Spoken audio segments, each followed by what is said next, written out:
Welcome to IVF This, episode 152, IVF and Learning to Receive. Hello, hello, hello, my beautiful friends. I hope you are all doing so well. I've got a lot of stuff to get through today, so I'm just going to get straight to it, all right? I was talking to two different women. One is an existing client, and the second one was a potential client of mine. And I want to explain how my interactions with them spawned this whole podcast episode. So we're going to talk about why it can be a problem if we don't learn to receive in life, in infertility, in IVF. We're going to talk about what we might be feeling that makes it so hard for us to receive. And we're going to talk about why we're feeling that way in the first place, right? Just why in general. And then towards the end, I'm going to give you 3 things that you can actually do to increase your ability to receive during infertility. Again, I talk about things within the context of infertility and IVF, but everything that I talk about, or pretty much everything that I talk about, can be used in all of the other areas of your life. All right. So I want you to keep that in mind. Now, first things first, I want to address 2 things right out of the gate. I'm going to talk a little bit about someone who chose not to do coaching. And I want to say from the beginning, I don't believe that anyone needs, quote unquote, a coach. You can take what I talk about on the podcast, whatever it is you want, right? And I'll talk about that a little bit in just a moment. But I am not something that you need, like a concrete need, like food, shelter, clothing, safety, security, things like that. I am not a need, right? I want to make sure that that's very clear from get-go. I don't ever want anyone to think, and this will make sense when I tell you about the 2 interactions. I don't ever want anyone to think that they need to work with me, because when that happens and maybe you're not able to for a variety of different reasons, you can miss out on what you actually already have, what you're already capable of. You miss out on what is already inside of you. And what I believe is that you have everything that you need already at your disposal inside of you. You are fully capable. You are a full, robust, vibrant person by yourself, right? And that's a little bit where therapy and coaching differ. Therapy is based on a medical model, and so it deals with or targets more of a disorder or a disease. That's not where I come from. I come from, you are a whole person, and we're just figuring out how to utilize everything that's already available to you. So again, you can read all of the self-help books. You can read all of the books or consume all of the podcasts on self-help, infertility, grief and loss. You can do all of the things. You can get all of the support that you want to get, that you have access to. So anybody who tells you that you need, quote unquote, need a coach, in my opinion, is a little suspect. Secondly, the financial considerations of IVF cannot be overstated, right? I spent over $70,000 in pursuit of my family. There are very real considerations and consequences that people take into account when looking into IVF, or when they have already in the midst of IVF, maybe they're working on multiple cycles. And I am completely respectful of those choices, right? Of those hard choices that you have to make. So after all of that, right, after those 2 caveats, the 2 women that I mentioned, first is a current client of mine, and we were talking about how she was feeling a little bit trapped because she was trying to make a decision about whether or not to go out of town on like a girls' trip, right? It was going to be out of state. It was going to be a long weekend where she would have to fly in and out. It was with a group of women that she has known for years and loves dearly. And just the cost of it, and feeling like she has to put every dime. And when I say every dime, I hope in my script, it literally is all caps, every dime towards her upcoming IVF cycle. So a few of the highlights we discussed. One was, what does her partner do to participate in saving, in just saving in general, right? Do her and her partner have similar saving ideologies? And that's important because you want to take into consideration, does everyone feel this way, or is there a particular pressure that you place on yourself? The second thing is, would using the money for that girls' trip put her or put their family in a financial hardship? And the third thing was, would the money that would be used for the trip take away from money that would be used for IVF or medication? And the answer was all no. Well, I mean, I'm not going to go into more detail about her husband's saving practices because that's not relevant. But the other two answers were no. They would not put her in a financial hardship, and it would not take away money from IVF. So why wouldn't she give herself the gift of community and experience with people that she loves and knows that love her, when even her husband was very strongly encouraging her to go? Spoiler alert, it's tied directly to receiving. The other story is about a potential client with a very similar themes, right? Her reasoning for not doing coaching, which was that she didn't think she needed it, right? Going back to, I don't think anyone needs coaching, quote unquote. But also that she didn't want to like take up a spot where someone else could have benefited, right? She didn't want to take up space where someone else could have used that space. Now, because she doesn't want to take up that space, she doesn't think she needs coaching.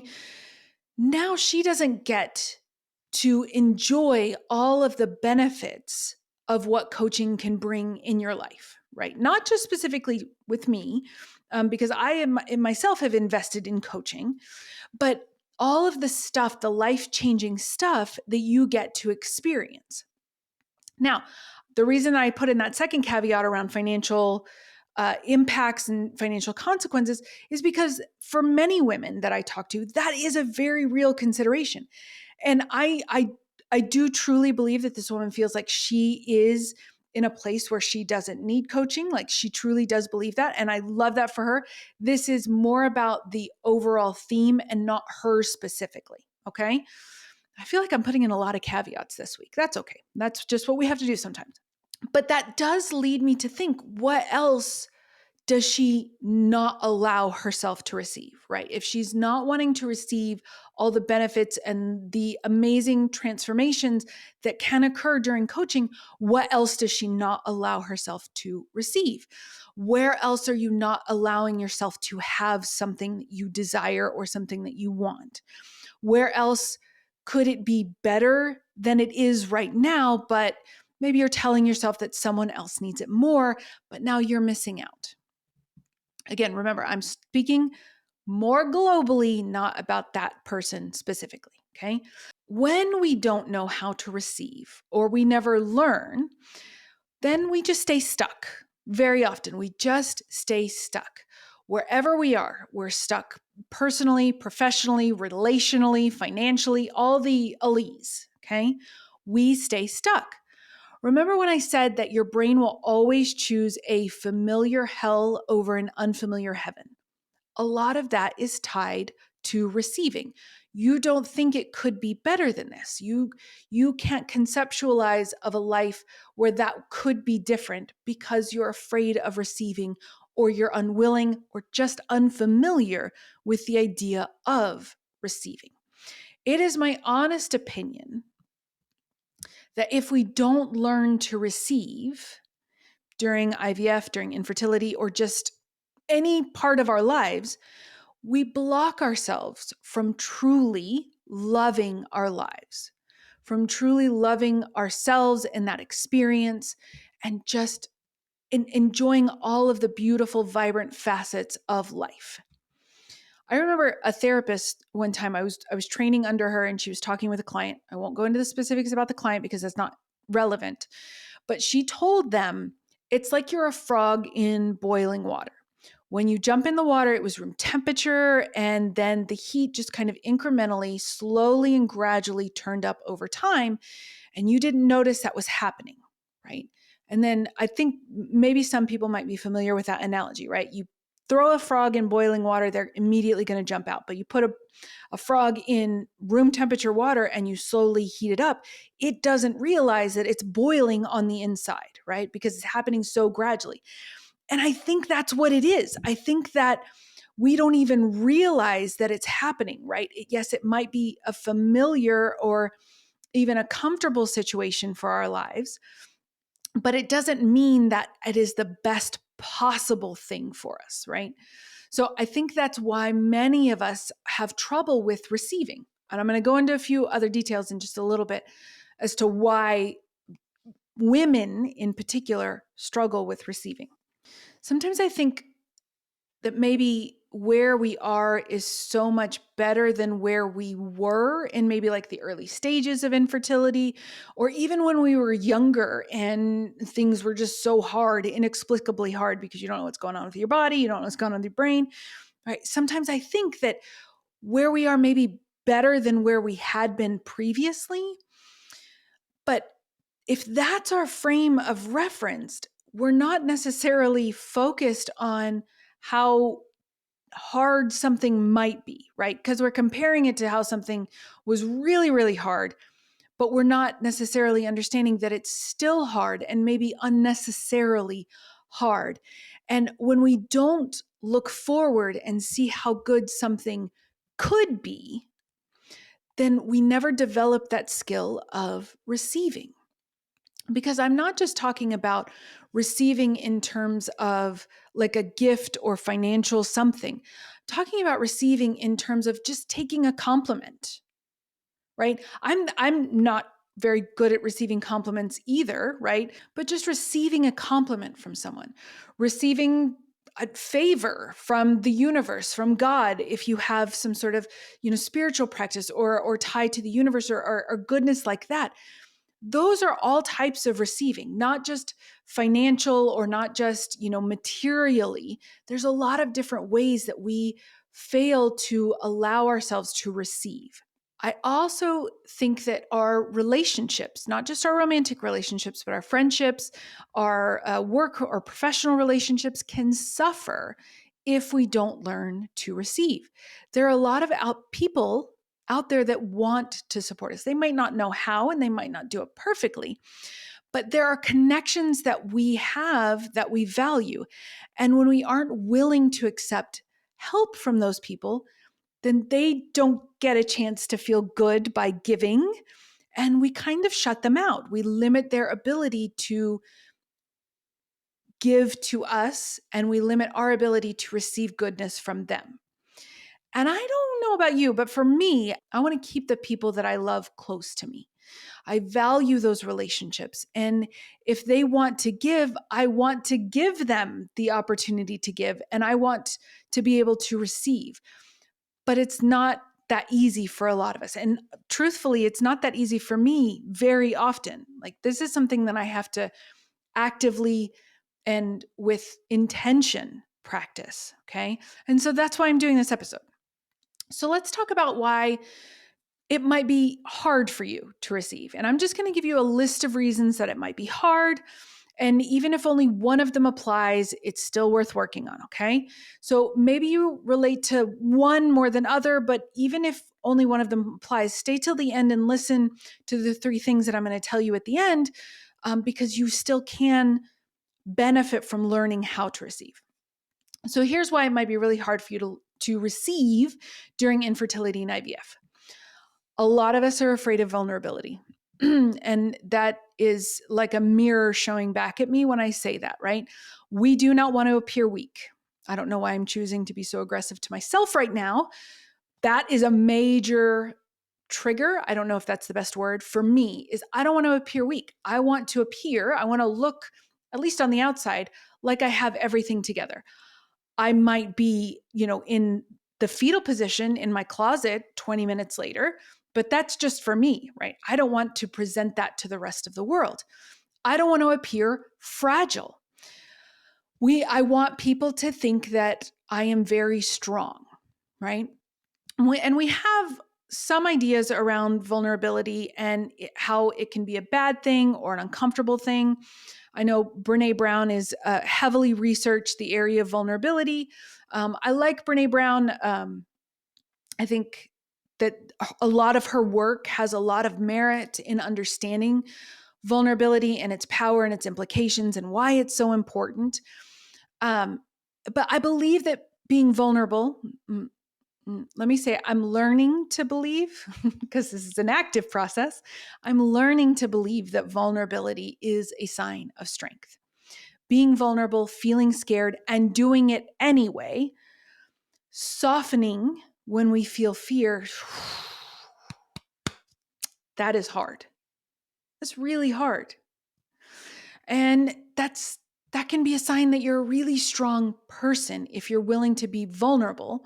But most of us aren't taught that. So, of course, if we think that accepting help and receiving is going to make us appear weak and fragile, we're not going to do that. And maybe we pride ourselves on being independent, me, self-sufficient, also me, which makes it really, really hard to accept help from others. And if my husband was on this podcast, he would be laughing through it because that is literally his experience of me, right? He will fight and claw to support me. And I'm like, no, I've got it. Even during IVF, he wanted to give me my injections. And I was so much of a control freak, which is what I'm about to talk about. I let him only do the first like 2 shots of the stim cycles. None others. I was like, okay, thank you very much for your service. Moving on. Not because he wasn't able, not because he wasn't capable, but because it felt to me so uncomfortable at the time to let him help me, even if it was something I was more than capable of doing. It just felt so uncomfortable and so foreign to me, right? Some of us really worry about burdening other people. We don't want to burden people that offer us help. And then we tell ourselves, I don't want to be a burden, right? It's like they're offering support. We don't want to be a burden, right? It's just this constant dance that we're engaged with. But still, we're denying them the chance to help, or we make ourselves feel guilty for even wanting help. I know a lot of people in my life like that. I have this constant thought, like, I should be able to do it. And then I would make myself feel terrible when I struggled to handle something because my thought was that I should be able to handle this, right? Those should thoughts that are so damaging to us, right? And I would make myself feel guilty about all of this. And that's just what a lot of us are doing. So many of us have trust issues. Maybe you do too. Many of us, so many of us have issues trusting others, right? Maybe we had a support network that wasn't really there for you in the way that you wanted them to, or maybe someone burned you earlier in life or even before your loss. Maybe there's cultural or racial implications to your level of trust with people. Maybe you suspect other people's motivations, right? Why are they trying to be so helpful? And it's hard for you to receive because it's hard for you to trust. That is a skill too that we can learn. And I'm just telling you, I probably should do a podcast episode on that as well. You don't need to learn to trust others as much as I want you to learn to trust yourself to navigate whatever happens that other people might do or not do. Some of us find it difficult to receive because we're worried that we're going to be judged by others. We're worried that people will criticize us, that they'll say, well, she's not handling her quote unquote situation well, or she doesn't have it all together, or what a mess, right? She's not doing as well as we think she should do, right? Those are all the judgments that we think that other people have about us. So we worry if someone offers to help and we accept it, they will be critical of us, right? Whether they express that criticism or not, we fear that judgment. Other people's criticisms, by the way, just so you know, is not a problem for us, right? What we tell ourselves when other people criticize us is the problem, right? It's what we tell ourselves. It's what we make other people's criticisms of us or other people's judgments of us mean about ourselves, right? Usually it's we kind of agree with them, which is why it makes it so painful for us. Maybe there's a stigma attached to what it means for you to ask help or to request support, especially as it relates to mental health. A lot of us, we didn't choose this on purpose, but there is a stigma that asking for help and what it means. Maybe you identify as a control freak. Told you I'd get to it because this is definitely me. Maybe you identify as someone who doesn't want to let go of control, who really wants to try to keep it all together. Maybe that feels scary to try to change or adjust your control freakiness. Maybe if you accept help from others, you worry about the dynamic of that relationship might shift and then you'll owe them something and that feels really hard or really complicated. I'm thinking of one of my clients. I won't say her name, but I'm thinking of one of my clients, and I know because we've coached on it many, many times, and it comes up in a lot of different places for her. But these people reach out and want to help and want to offer their support. And I mean, people like offering to come over to her house to bring her food or to clean up or to take her out for a weekend trip or a night out or whatever. And it is really hard for her to accept because she makes it mean so many different things. Her brain makes it mean that she shouldn't, right? Just blanket, she shouldn't. She should never take a break.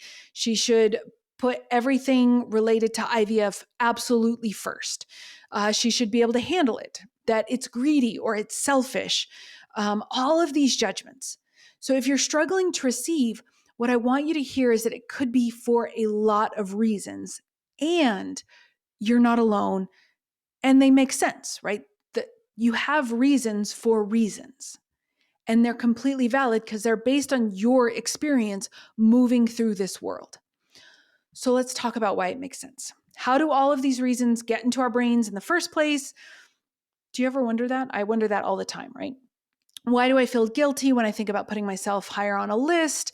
Why do I feel uncomfortable when I think about other people offering help or worry about burdening them? Why do I tell myself I should be able to handle it? Here are some reasons, okay? First of all, it's socialization. It's all social conditioning. We don't realize how much our conditioning impacts the way we move through the world, the way we see the world. And by that, I mean that what did we learn from our culture? What did we learn from the society that we live in? What did we learn from our family? What did we learn from movies? What did we learn from television? What did we learn from books? What did we learn from social media? From our faith beliefs, right? It's all different for everyone, but we've all been conditioned differently because we've all had all of these different life experiences. But it's really worth considering how they may have been shaped in such a way that makes it hard or harder for us to receive help and support and not get the love and support and all the good stuff, the pleasure that we would like to receive now. Second of all, gender roles. Often we're taught as women that we're supposed to be caregivers or nurturers, which means that most of us are socialized and conditioned to prioritize other people's needs or comfort above our own, our pursuit of children, our family, our friends. We make their needs matter more than us because we have been conditioned to believe that we are supposed to be the caregivers. We are supposed to nurture. We have been taught to value self-sacrifice and over-functioning, and that is almost by and large an experience of women. It makes us feel selfish. It is not selfish to take care of ourselves, meaning it's not selfish in a bad way. This whole label of being selfish, it kind of makes me crazy. Who said it's not okay for us to be selfish? Who said we had to put everybody's needs before our own? Who said we're supposed to sacrifice everything for everyone else? And when we buy into that, which is, I get why we do because we're literally marinating in it, but it makes us feel terrible. It makes us receiving the help and support that everybody needs at some point in their life tinged with this bad feeling of guilt or selfishness, right? Some of us are brought into the strong woman stereotype that we're supposed to be able to handle everything on our own, put your big girl panties on, whatever that might be. And maybe we saw our mom do it. We believe that that's ideal to be strong and we'll handle everything on our own.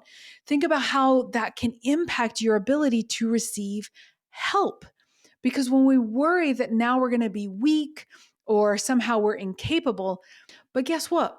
We all need help. We cannot do this alone, any of it. We are a tribal species. I don't want to do it alone. It's not better when it's done alone. Maybe we can squeak it out, but it's not really enjoying life. What would it be like if we just gave ourselves permission to drop the strong woman BS and decide that strong women ask for help? It's totally possible. I think society often stigmatizes things like grief. And if you're familiar with my work at all, you know that I talk about grief within the context of infertility and IVF a lot. We have rules in our society around how grief is supposed to go, and most often it's completely inaccurate and totally unhelpful. And we're supposed to somehow, this like magical thing happens after a certain period of time in our grieving process. We're supposed to be better. We're supposed to have moved on. We think that grief is linear, and we think that it comes in these stages, right? We think that we're supposed to reach this place where we're done in grief, whether that's you have completed your family planning or your family journey, or you're still in it, right? There's some sort of fixed endpoint with grieving and IVF and infertility. So, of course, if we've been taught that, and of course, if other people around us believe that and regurgitate it, then when it's not our own lived experience, which I can promise you it almost never is, and I've coached hundreds of women, and I can tell you, you are not alone, you are not broken. But what we hear about grief, and when it doesn't match our experience, we think that we're doing it wrong. Then we isolate, we aren't honest, and we're reluctant to accept and receive help and support. We don't want to tell people that it's hard because we think that we should be better by now, or we should know how to do it, or we're worried about their reactions. And the more I think about grief and infertility and IVF, the more annoyed I get. Like, this is one of my goals. I hope that the ripple effect that my work is that people will be more grief and infertility IVF literate. And then more people will slowly over time will shift the experiences of people having grief, especially in the context of infertility and IVF, because it's not talked about with that same type of language. Now, depending on your culture, in some cultures, accepting help or asking for help might seem inappropriate. Expressing how we feel, it can often be seen as inappropriate. So, depending on your culture and in some faith traditions as well, we learn different things. It might go against the norm of a particular culture. And for some of you, you might be yelling at your phone right now as you listen to this podcast, being like, hey, I don't even have anyone offering help.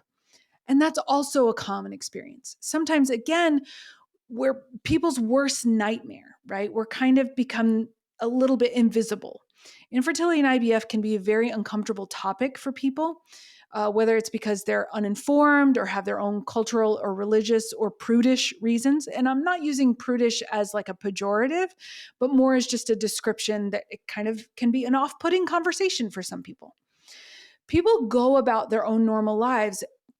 We aren't saying we need help.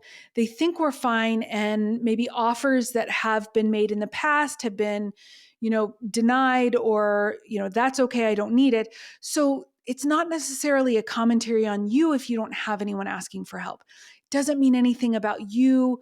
It just sometimes they're just not going to think to ask. And for all of the reasons that I've already discussed, we are uncomfortable asking. So hopefully those ring true for you in some of your experiences. Now, I know I've been talking for a long time, so I want to get through these last 3 things to help you increase your ability to receive, so you can learn how to receive.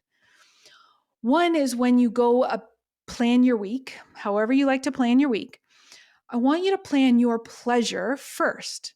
Because if you're like most IVFers, pleasure isn't even a first, third, fifth, or 50th thought. You are an afterthought at best. Most, if not all of us, our efforts and attention is likely directed almost entirely towards getting or staying pregnant. And by pleasure, I don't mean manicures and pedicures, please. I'm meaning things that actually bring you joy, things that you do for you, just for you, and things that you might define as selfish, but they feel good and you like them and you feel rejuvenated or restored and you want them in your life, so you plan them first. That's number one. Number two, I want you to pick one thing that you've been telling yourself you should be able to handle and something that you felt really uncomfortable asking for help for. And I want you to ask for help. One thing this week. That's it. One thing. Tiniest little thing or a massive thing. Come up with it right now. What is it? It's uncomfortable. You keep telling yourself you should, blah, blah, blah. I can't even tell you for how long I told myself I should be able to handle house cleaning. House cleaning. I could handle it, but should. No, not helping me. Didn't help me that I kept telling myself I should be able to do this, should be able to do that. I have a particular way that I want my home to look, and I could not keep up with that in my mind, the vision that I had in my mind. I couldn't keep up with it physically with all of the other demands. So we hired a housekeeper. One of the best things I've ever done. We did it actually many, many years ago, around the time we started our very first IVF cycle. One of the best things I ever did for my home, my brain, my marriage, all the things. I asked for help. That is a form of asking and receiving help. So pick one thing that you've been telling yourself that you should be able to handle or you feel uncomfortable asking for help, and ask. And here's what I want you to hear. It's not going to feel comfortable, and that's okay. It was very uncomfortable for me to pick up that phone 7 years ago. No, can I get a quote for house cleaning? Right? It was uncomfortable for me to try to make room in my budget for that to happen. Ask somebody to meet you for coffee just to talk. Say yes to somebody when they offer something to you, whatever that is. Put yourself in a place of receiving. Let it be uncomfortable and receive it anyway. The one thing that's really going to happen is that you're going to feel discomfort. Maybe you feel guilty. Maybe you feel worried. Maybe you feel awkward. It's going to pass. And it's not a reason to not receive. So pick that thing, ask for help, let it feel uncomfortable, and receive it anyway. And number three is that I want you to decide to invest in yourself. I want you to decide. This is a decision you get to make. You're going to learn how to receive, and it's going to become easier for you. And decide to make that happen by investing in yourself. There's so many ways that you can do that. Investing in yourself might just be doing the one or two things that I told you and doing them every week, or making that a priority. And I'm also going to suggest that you hire me as your coach, and let's blow the hell out of what you think your life could look like right now, and how much joy and love you can have in your life and for your life, even during the midst of infertility and IVF, right? Shameless plug, I know, but I would be remiss if I didn't tell you. But it doesn't even have to be that big. Maybe it's going to learn a new skill, or going back to school. Maybe it's just deciding I'm going to learn how to receive. I'm going to learn how to invest in myself. Whether that investment is time, whether it's money, whether it's a therapist that you've been putting off, or a support group that you've been putting off. It's an investment that you make in yourself. I hope that you'll be with me if that's appropriate for you, because you are worth investing in. You're worth that. You invest in yourself and you allow yourself to receive the benefits of that investment. And maybe it's reading a book. It can be many things. Like I was saying, screw social conditioning. I matter. You matter. You are worth investing in. Not because it will make you a better parent eventually, because it will. Not only because it will make you more productive, because it probably will. Not because it makes you more valuable, because that's impossible. Your value is already fully intact. Because your satisfaction within your life matters.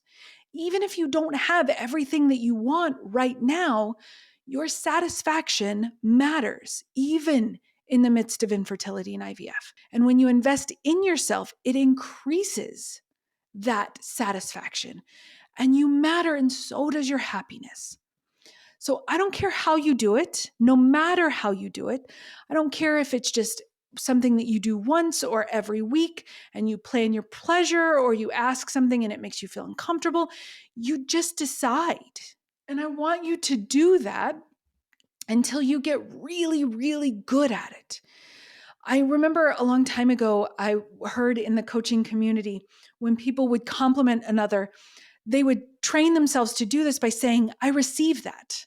Right. And so I do this every once in a while. I don't remember to do it very often, but someone will say like, oh, Emily, your hair looks really nice. Oh, I received that. Thank you. Right. Instead of being like, oh, curly hair is hard to style, blah, blah, blah. Right. Instead of doing that, I receive that. Right. Oh, you look really cute. Your dress is so adorable or whatever. Right. I receive that. Even just practicing that, receiving a compliment, is a way to boost your satisfaction because you're reinforcing to yourself how much you matter. The point isn't how we do it, but that we do it. The point is that we make that commitment to doing it and seeing ourselves as worthy of doing it and letting ourselves receive. And that is something that you deserve. Okay, that is what I have for you today. I hope you have a great week. I know it was a long one and maybe a little bit disjointed, but I hope everybody understands the importance of learning to receive all of the goodness that the people and the world have to offer us, and that you deserve that. So I hope you have a great week, and I will talk to you soon. Bye-bye. Thank you for listening to this week's episode of IVF This. If you like what you've heard, click subscribe and follow to make sure you don't miss an episode. And if you want to learn more, head over to www.ivfthiscoaching.com to learn how to work together.